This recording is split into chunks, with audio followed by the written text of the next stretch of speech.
Hey guys, hope you're doing well. This is your boy Emmanuel and welcome back to yet another video from me.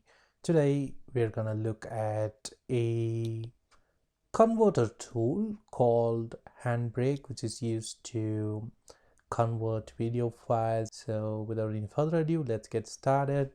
I have already installed Handbrake, but for those who don't know how to find it, just click on the Google search button and search for Handbrake, and there you go. This is the website for Handbrake. This is an open source video converter. So all you have to do is click on download Handbrake and install it in your system. That is pretty much it. Alright, you guys, as you can see, I've already opened my Handbrake video encoder here. I can just include a file or folder here. I'm gonna look for a video that I've done and I'm gonna just drag and drop it over here. There you go. As you can see, my video has been included just as I dragged and dropped it.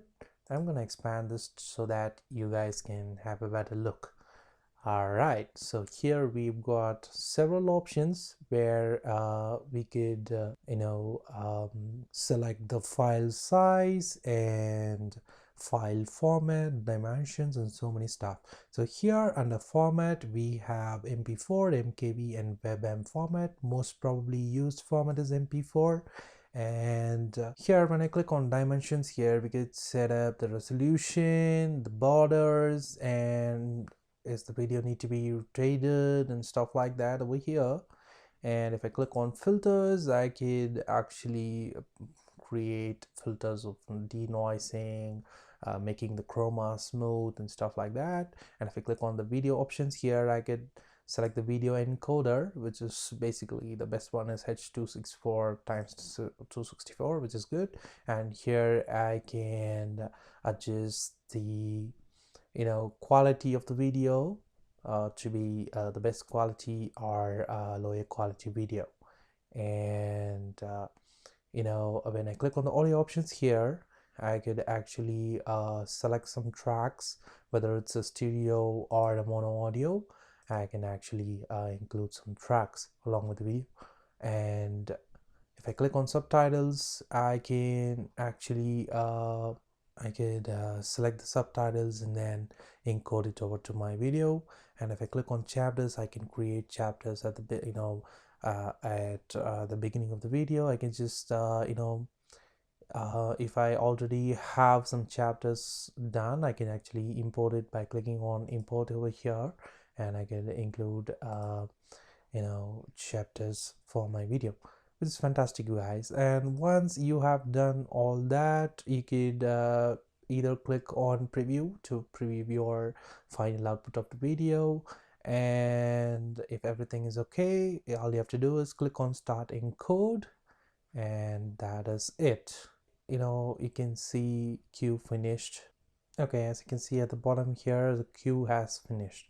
So this is pretty simple, guys. You can just use Handbrake to actually convert any form of video to any other form, which is nice. And when I click on the video options here, you could actually set up the frame rate. You could set up the video encoder for the format that you want. I would like to keep it the MP4.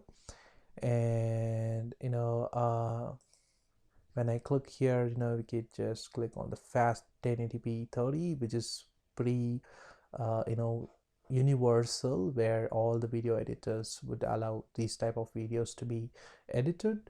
Or we have several options here. We could actually create videos for different social media or different devices and stuff like that, which is very nice. Alright, you guys, so that is it from me, and I hope I had given you a brief overview of how to use Handbrake for video conversion.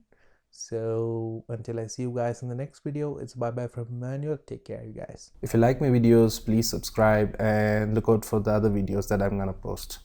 Thank you for watching.